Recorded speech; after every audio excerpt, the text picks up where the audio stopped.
The next strategy is voluntary stuttering. And like the freezing exercise, this is an exercise to try to gain more control over our stutter. So a lot of times when we stutter, we try to avoid talking and we try to avoid any situation where we might stutter. But we want to kind of reverse that. We're going towards the stutter so we can gain control over it. So if I was going to say the phrase voluntary stuttering, and I was intentionally doing my silly stutter, it would sound like this. Voluntary stuttering. So what we're doing is we're intentionally making our stutter worse, and it trains our brain, hey, I can control this.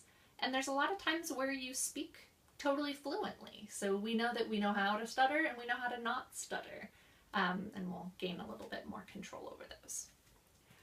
Moving on to voice techniques, we have the confidential voice, and that one sounds like this. Confidential voice. So this one is almost like a whisper, but it's still voiced, but it's very gentle and it's very soft. So this helps us to have not such a harsh or yelly voice. What happens is when we yell, we're like, hey!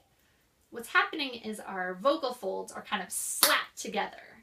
And if you've ever been clapping for a long amount of time, you'll notice that your hands start to hurt. If your vocal folds are slapping against each other hard enough, it can bleed, it can have cysts.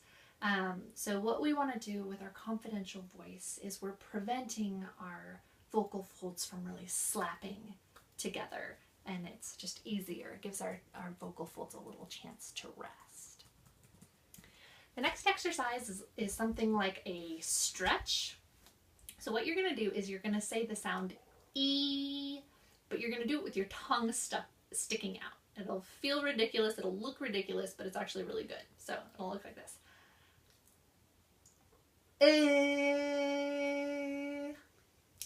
What this does is your tongue is actually attached to a bunch of muscles that are connected to your voice box or your larynx here. When you stick out your tongue, what it does is it actually pulls all of that out. So you're kind of stretching the muscles, and then when you let them go, they're a little bit more relaxed. The next one is a resonant voice. What this is we're trying to make a very buzzy, vibrational sound with the easiest effort possible. So I'm going to start with an I'm going to relax my jaw so my teeth are just barely touching each other. I'm going to barely touch my lips together, and I'm going to try and push the vibration forward. I'm going to imagine the vibration starting at the front of my lips and then just kind of vibrating from there to fill my whole oral cavity and my nasal cavity.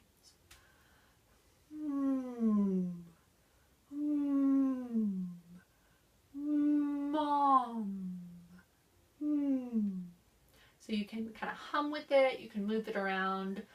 I like to think of being like a very intelligent professor, like, It gets a very, very buzzy, delicious, sort of tickly feeling in the front of your mouth. What this does is it makes it more efficient for your voice. Instead of making all of your effort and tightness being here, you're allowing the natural vibrations of your voice to amplify and make your voice sound easier. It also sounds prettier. If you ever have a little annoying voice like this, there's very little resonance. But if you have a very full and inviting voice, it means that there's more vibration. The next one is redirected phonation. And what we do with this one is we're starting with a very automatic response, like a cough. And what we're doing is from that cough, we are then going into our speech. So, awesome. So we're starting from that voice, and this is really good for people who have paralysis, or they're kind of in an your vocal folds are in an adductive position, because it kind of gets them open and moving, and then it makes it easier to actually do the rest of our speech. Lip and tongue trills. What this does is it really leaves everything nice and relaxed.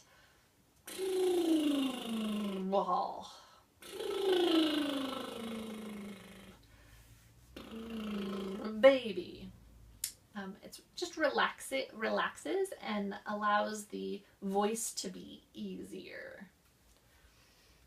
The semi-occluded vocal tract exercise is where you are breathing out through a little straw, not like a big fat boba straw, but like a thin coffee stirrer. And we are going to be breathing out through the straw, and we are going to be voicing.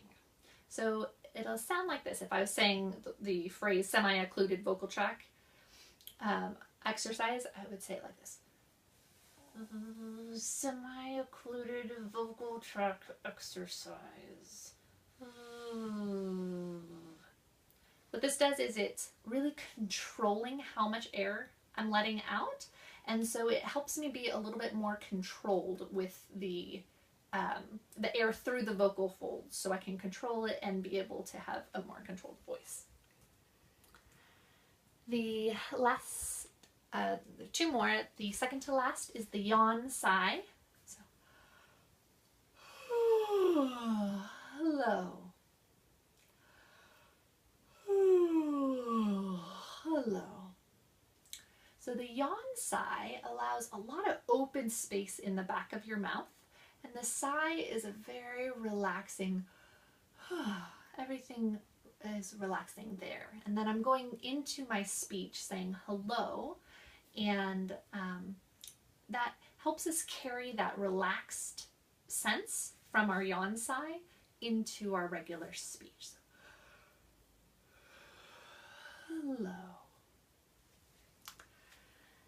The last one is the linking.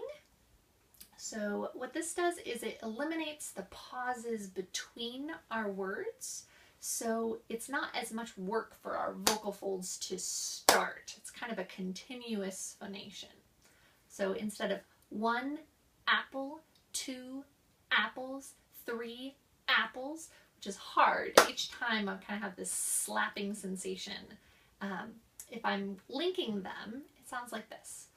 1 apple, 2 apple, 3 apples. So I'm connecting each of those words together, letting them kind of run together, so I have more smooth speech and I don't have to stop and start phonation